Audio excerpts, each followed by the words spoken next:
E3's back, baby! But not as we once knew it. Gone were the huge crowds and blockbuster stage presentations, replaced with an extended weekend of pre-recorded direct streams from various publishers and independent groups.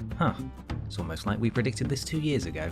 It's bad news for any fans of live gaffes and cringe compilations, of course, but it's great news for anyone who enjoys more tightly streamlined shows focused on tantalising new game trailers and shock reveals. Not that everyone got the pacing right in their presentations, but overall, this new remote viewing format helped cut some of the bloat synonymous with E3's past.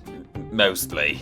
But what about the games themselves? Well, there were certainly enough to keep players occupied until 21/21, and that's just counting Summer Game Fest. We saw more glimpses of long-anticipated titles like Starfield, Elden Ring, Halo Infinite, and Breath of the Wild 2. Plenty of cult favourites returned too, from Psychonauts to Mario and Rabbids and S.T.A.L.K.E.R, and we even got a few shock reveals like Square Enix's Guardians of the Galaxy, a new 2D Metroid, and a curious new IP from Arcane called Redfall. But enough delays, we'll see more of those in the coming months anyway. Are you ready to dive in? I'm Dick Mycinko. And I'm Brian Bumpiss from Triple Jump, and this is What Happened at E3 2021. Summer Game Fest. We kicked off E3 with a show technically not even affiliated with E3, as the Game Awards host Jeff Keighley snuck in early with a whole truckload of announcements. The real headline reveal came at the very end, with confirmation that yes, Elden Ring does still exist, and it's coming on the 21st of January 2022, so praise that sun. Alright, different franchise. Well, praise the Pot Boy, our personal highlight from this brilliantly stacked trailer that included massive bosses, grotesque enemy designs, vague yet important lore, heavy dodge rolls, a dragon wielding lightning. All your FromSoft favourites. There was so much more to dissect, from horseback combat to potentially wide open levels, but apparently other games featured on the show too. Other games. Opening the event was a standalone Borderlands spin-off, Tiny Tina's Wonderland, expanding on the Borderlands 2 DLC Assault on Dragon Keep, packing the same insane combination of fantasy firepower with spellcasting and character customization confirmed. It's due early 2022 and broke the bank on the star voice cast, including Andy Samberg, Wanda Sykes, Will Arnett, and Tiny Tina herself, Ashley Birch, who briefly joined Jeff on stage. Of course, this wasn't Jeff Keighley's only guest, as he took the opportunity to show off just how many celebrity best friends he has. Seriously, between Jeff Goldblum's trademark insanity promoting Jurassic World Evolution 2, a charming Giancarlo Esposito discussing villain motivations with Far Cry 6, and Ryan Reynolds plugging his new film Free Guy, it felt like the wildest Hollywood party we'll never be invited to. Shame that. We bet Goldblum's a top-tier charades player. Sony legend Shuhei Yoshida popped up briefly to promote a couple of lovely-looking indies, Chicory, I think, A Colourful Tale, and then Salt and Sacrifice, sequel to 2016's Salt and Sanctuary. And of course, we saw bestest best friend Hideo Kojima. No new IP sadly, but there was a Death Stranding director's cut. And yes, shockingly, they did actually cut things from that game, with the upcoming enhancement featuring new stealth mechanics and hiding in a box. He just can't help himself, can he? Other highlights included 2 Point Campus, a delightful follow-up to 2 Point Hospital, the stunning hand-painted watercolour aesthetic from Planet of Lana due 2022, a 2021 release date for the beautiful Solar Ash, yet another celebrity cameo, this time from Bruce Campbell with Evil Dead the Game due out 2021, and a return for Dr. Anal Hill in the next saga of the Dark Pictures anthology House of Ashes, releasing on the 22nd of October. So many more games were shown that we wish we could focus on, but for more detailed rundowns, be sure to check out our dedicated What Happened At videos for each major conference. Ubisoft Forward. Next up, Ubisoft, which means one thing and one thing only. Not a single mention of Beyond Good and Evil 2 because they hate Peter specifically. It's a good job I'm Brian Bumpiss or I'd be upset as well. No space operas here. It's Tom Clancy time. Yay! Admittedly though, the only new Tom Clancy title wasn't the realistic military shooter the novelist would have envisaged, and he's probably turning in his grave with all these weird and wacky alien aliens shown in Rainbow Six Quarantine. Sorry, Extraction. They changed the name for some reason. I wonder why that could be. This new 1 to 3 player co-op shooter takes the familiar Siege formula of tactical interior firefights, high-tech gadgets, and unique operators, except this time you're shooting alien monsters instead of other people. No competitive play, just co-op lined up for a 16th of September launch with crossplay support. We saw more of Far Cry 6, with presumably an in-game cutscene of the most charming dictator of an island republic, Anton Castillo, played by Giancarlo Esposito. A powerful clip, yes, but nothing we hadn't already seen, while the gameplay that was shown confirmed that... Wait, hang on. Yep, it's still Far Cry. Fittingly, for one of the only franchises that highlights the villains more than the protagonists, there's also a DLC that will let you play as the iconic baddies of Far Cry's 3, 4 and 5. That's Vaas, Pagan Min and Joseph Seed, along with a tease for a Blood Dragon return. All rather intriguing. Peppered into the show were announcements for Rocksmith Plus, a subscription-based return of the gamified guitar learning tool coming summer 2021, Riders Republic, the very busy-looking extreme sports MMO coming September, and the obligatory Just Dance 2022, which just isn't the same without people in panda costumes.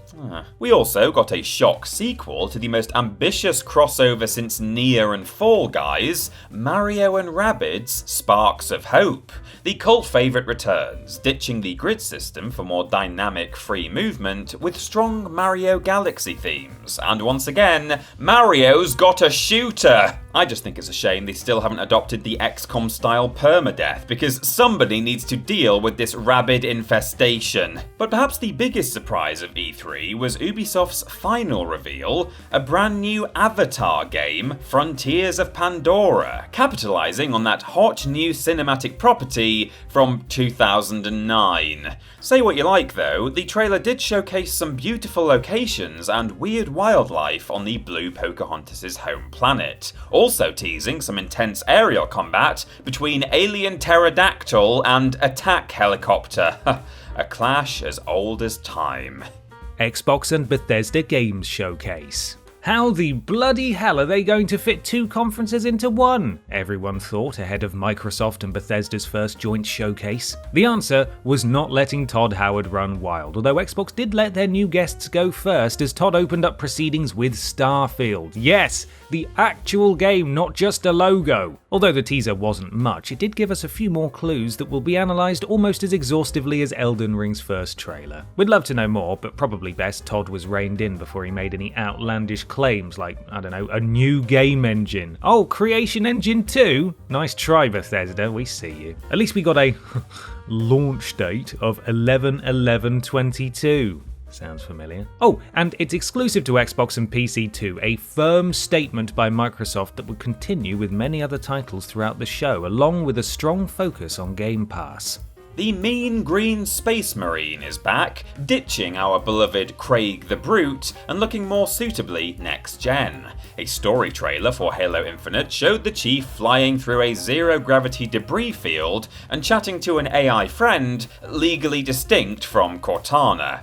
Ford Cortina, we'll call her for now. Then some slick multiplayer Halo was shown, featuring plenty of classic game modes and implementing neat new toys like that grappling hook. Great for mad stunts like catching weapons or, catching a lift. Thanks buddy, I'll return it later. The biggest surprise though was that similar to Call of Duty's Warzone, Halo's multiplayer will be free to play when it drops late 2021.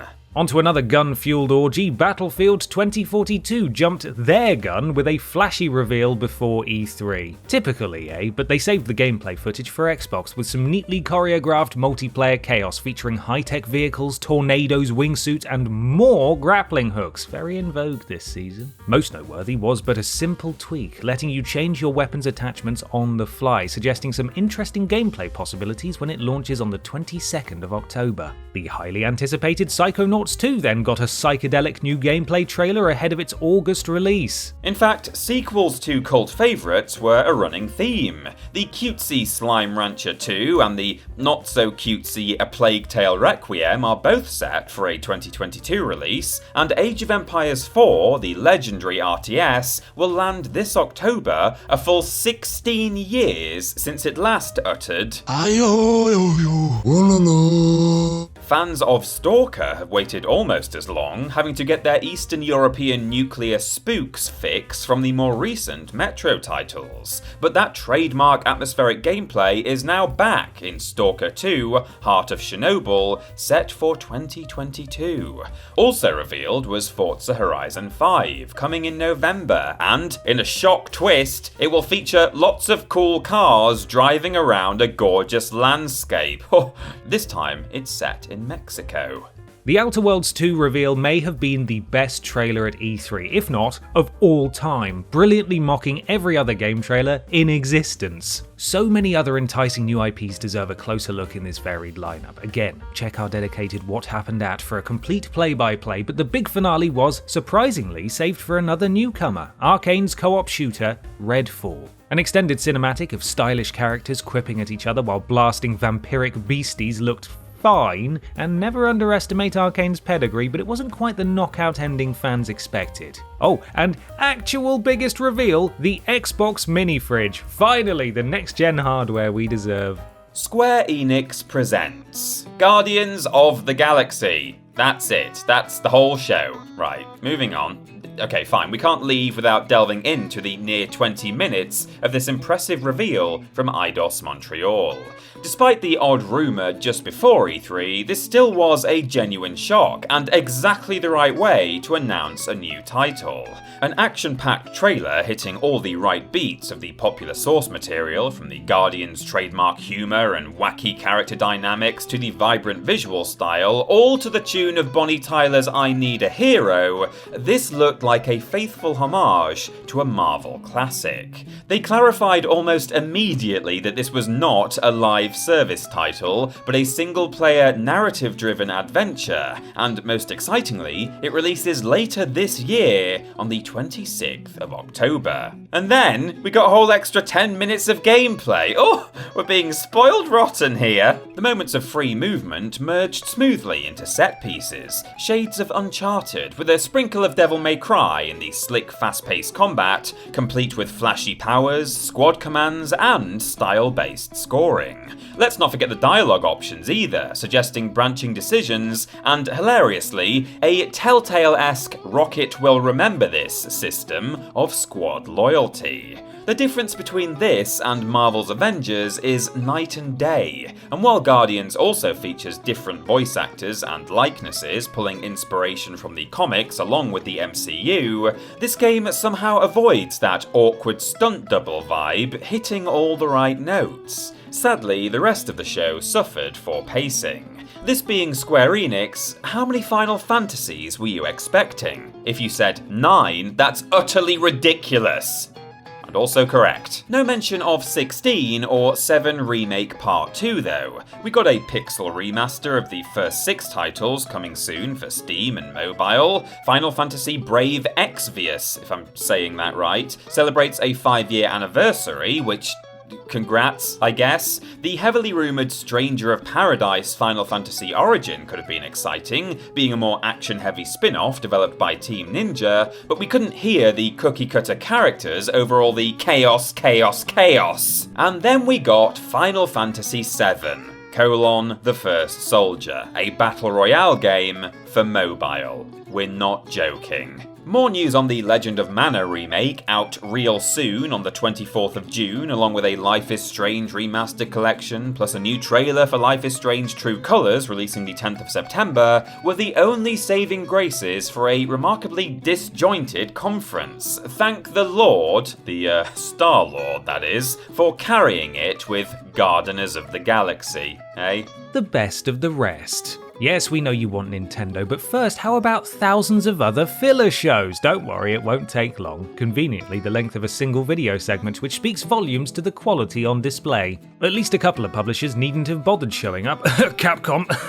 but there were a few gems among the garbage. Back 4 Blood, the long-anticipated successor to Left 4 Dead, was everywhere from Summer Game Fest to Xbox, doing the rounds like an aging crooner on the Vegas Strip. Warner Bros. Dedicated a show entirely to their PvP mode, and while nothing groundbreaking, that's kind of the point. Reassuringly familiar zombie slaying to fill that Valve-shaped hole. The Madcap Devolver Digital saga continued with their Max Pass Plus show, a brilliant satirical swipe at the industry's relentless monetization practices. But arguably, these skits somewhat overshadowed the games themselves. Shadow Warrior 3's frenetic combat stood out, releasing this year. So did Phantom Abyss, a first-person trap dodger, out this month in early access. And Wizard with a Gun was Don't Starve with, well, more magic and bullets. In contrast, the PC gaming show's attempt at a humorous format was physically quite painful to watch, unfairly underselling a few titles that did look quite interesting. We got more background details on Dying Light 2 Stay Human, due out on December the 7th, post-launch plans for the recently released Chivalry 2, and a brief reminder of the 4X strategy Humankind ahead of the Civ Challenger's launch in August. Possibly the most fascinating concept seen at E3 was Lemnis Gate, an FPS/turn-based strategy hybrid. A generic trailer and short interview did it no favours, but essentially you each take turns moving one of your unique characters, trying to complete objectives or